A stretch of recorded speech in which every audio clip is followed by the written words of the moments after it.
Hello, first graders. This is Miss Kim, and I am your art instructor today. And I'm looking forward to today's project that we're going to be working on. Everyone knows that there are seasons. There is summer, there is fall, winter, and spring. And today, our subject is going to be a fall item because we are entering into the month of October, and there's lots of things that are going to be very cool, literally, and that includes pumpkins, fall leaves, and lots of changes going on. So I am looking forward to also working with you on a medium of watercolor. And the beauty of using watercolor is that it flows and it is a wonderful medium. That is going to be a word today that we want to be familiar with. When artists create artwork, we label our artwork, and we always want everyone to know who the artist is. We want to know, or we want them to know, what the medium is. And the medium means, are you using paint? Are you using crayons? Are you using markers? That is your medium. So this is going to be a really fun class, and I hope you enjoy it. So everybody, get in your seats, get on clothing that you don't mind getting a little bit of paint on, and let's enjoy learning how to create some beautiful art for the fall. Thank you. Hello, first graders. Here we are in Miss Kim's virtual classroom.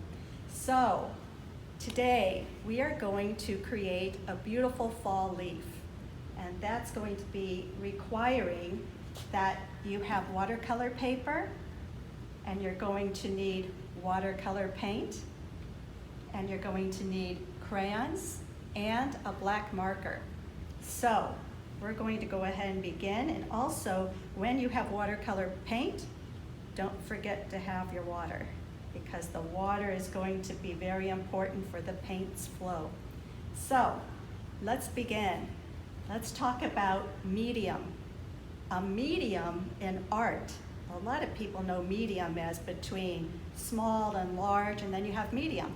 But in art, we use the word medium to describe what we are using in the art. So today, our medium is watercolor and crayon. So that is our medium, and some people might call that mixed media. So mixed medium. So anyway, we're gonna get started. First thing we want to do is get our black marker. You're going to attach the lid to the back of the black marker. And the idea of doing this leaf today is that we want to fill up the entire sheet of paper. So we're going to start down at the bottom, and let's just make a little stem for our leaf. So we have just this small, it starts down at the beginning, and let's be bold, and let's create a curvy leaf, and let's get it bigger down towards the bottom. So what happens is, anytime we start a leaf or a branch, or even our arms, we always start big, that's near the base, and then we get small up here. So now what we're going to do is we are going to extend this on up until it reaches the top. And this is going to get smaller as it gets to the top. And now we have the whole stem going right up into the middle. Then what we would like to do is create the various separations of our leaf. They don't have to be exact. One can kind of go like this, one can kind of come up like that. This is where you really use your art creativity. So now I'm going to put my marker away, and you remember what Miss Kim always teaches, always put the lid back on the marker. So now I'm going to move over to my crayons. You can use black, you can use brown. Because we are doing a fall leaf, I like to use brown for the inside of the leaf. So what I'm going to do is I'm going to create patterns. patterns. Patterns is an interesting word. Patterns, I'm sure many of you know, that is when you have something repeat itself. So this is a zigzag. And now I'm going to go right above it and I'm going to repeat the zigzag, but I'm running out of room. So the zigzag becomes a pattern.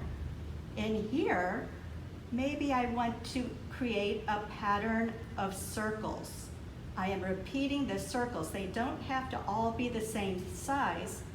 And matter of fact, some of them can actually go off. They can be half a circle. So here we have patterns of zigzags. Here we have patterns of circles. What else can we do? Let's see. Maybe here we will create a curve pattern. So here I'm going to create curves. And so you understand how I am repeating each one of these, and this becomes nice and soft, but it repeats. It goes over and over again. So now I want to be very creative, so I'm going to use a different color. So I'm going to go into my blues. Here, I want to just create lines. You remember lines, they have beginnings and ends. So I can create them inside of here, and some are going to be thin, some are going to be long. They're just always going to be a little bit different. And say in here, let's see, what can I create a pattern of in here? A pattern, well, you probably are already creating your patterns. So here, I think I'm going to do loopy-loops. And I'm going to create loopy-loops all the way down. And here I'm going to come here. And here, and as you notice, mine are not all the same size. Sometimes artists create patterns that are the same shape, but they can be different sizes, but it's still a pattern because we're repeating the same design. Now, I'm going to change to orange, but you can use any color that you like. Actually, that was red. I'm going to use orange because I like to do things very creative. So here, maybe I will create lines going the opposite way. And how about if I put circles in between my lines? Are we creating a pattern? Absolutely. But now we have an interesting pattern that has lines and circles. And here I'm going to create here. Everybody having fun? I know I am. So this is really fun. So here, when we go down to this bottom one, let's create a letter. Let's do A. A. So we're creating patterns with letters. Just about anything can create a pattern. Let's change colors for the last one. I'm going to just use purple.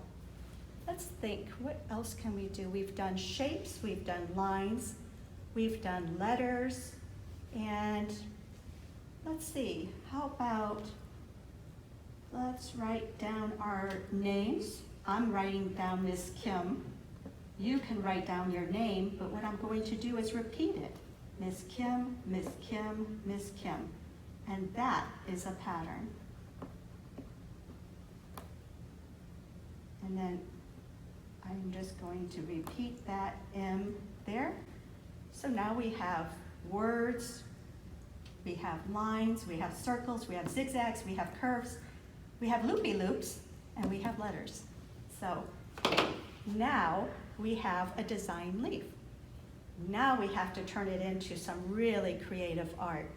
So I have with me my color palette with a brush.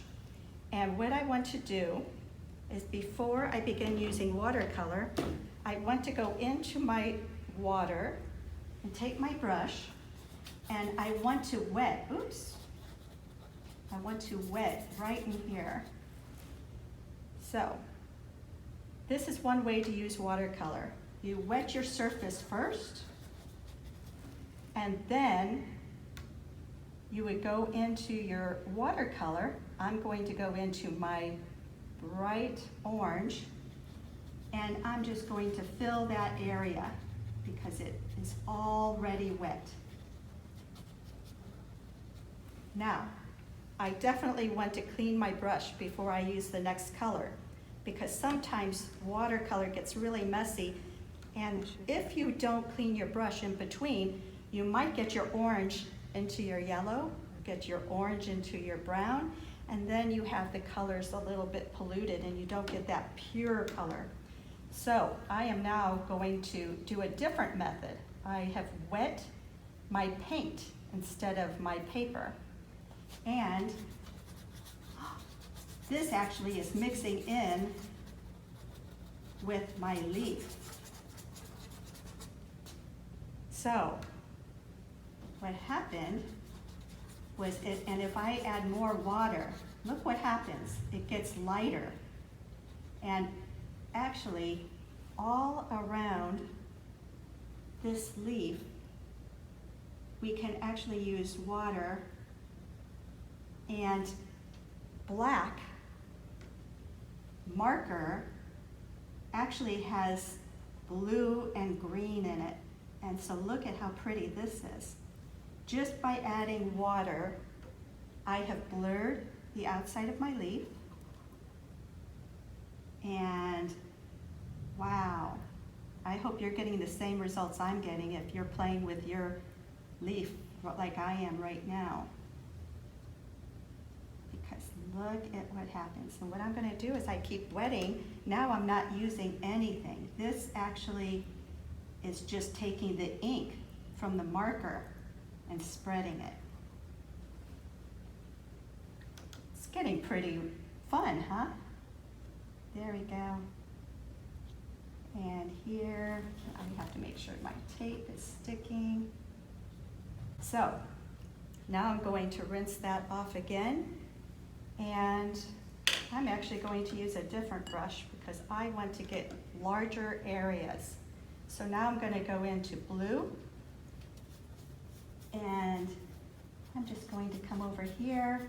And I can even go on top of the other color because I want to cover my entire page.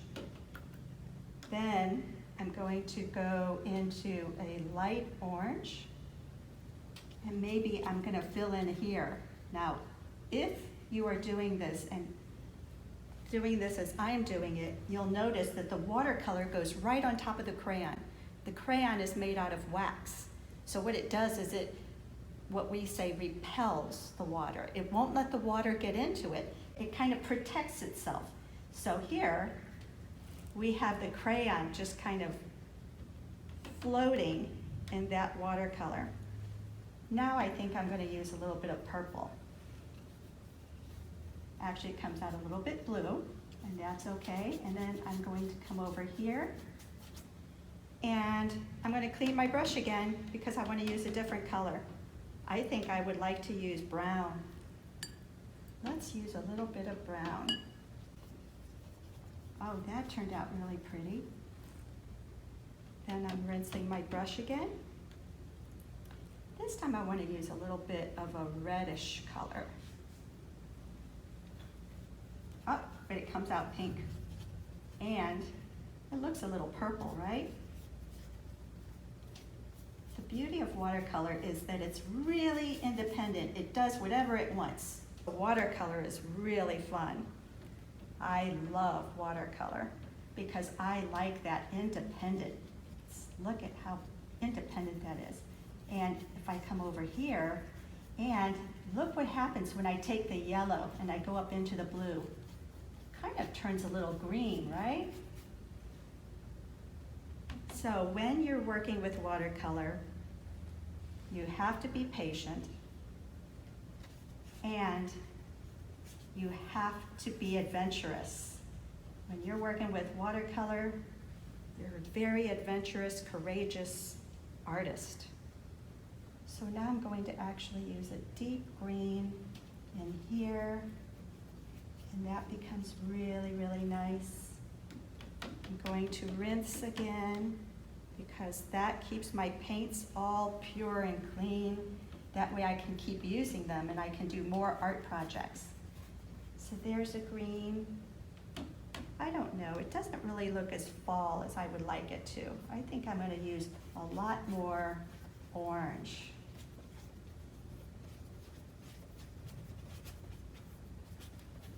Look at how pretty. Now there's many ways that you can do this watercolor too. This watercolor can be done, you can actually use crayons. I'll give you an example. If I use this down here, I can draw a heart or an X. And let's say I use a crayon here and maybe we'll make a little tic-tac-toe sign. And then we'll just take that up there and go like that. Now, look what happens when I go into my paint, and I'm going to use a lot of brown on this one. And look at the resistance. You see how the crayon it will not smear. And I'm going to rinse my brush. Use a little bit of orange in here. And for those of you who are very adventurous, feel free to come up to the orange and go right on top of that pink color. And look what happens. Look what happens when we just add the orange.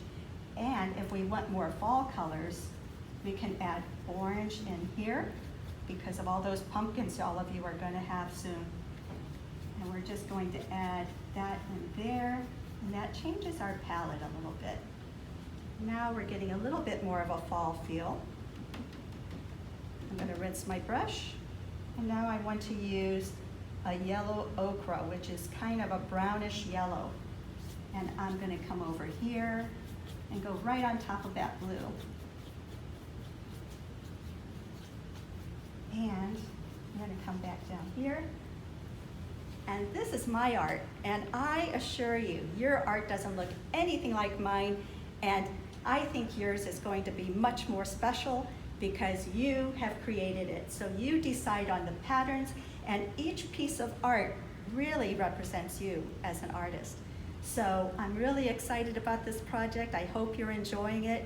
And as far as the lessons go for today, oh, we have one space left.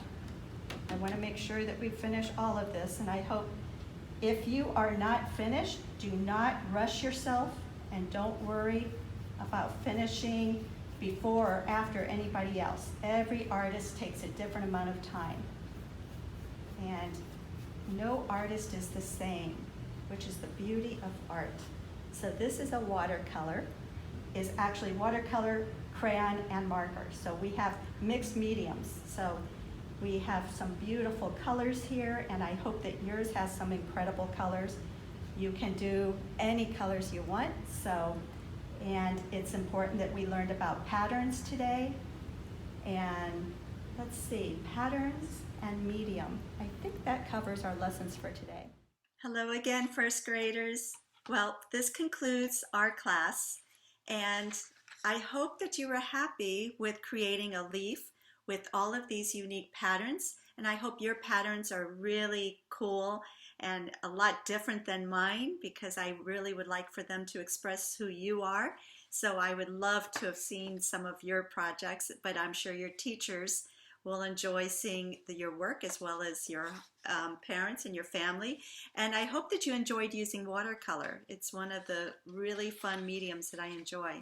So I would just like to say thank you for spending so much time with me today and learning some new art, creative ways of expressing yourself. And I look forward to the next time that we get together to create art. And in the meantime, just make sure that you're drawing and doodling and creating and just enjoying all of your environment and be inspired by everything around you. So until next time, thank you so much. Bye-bye.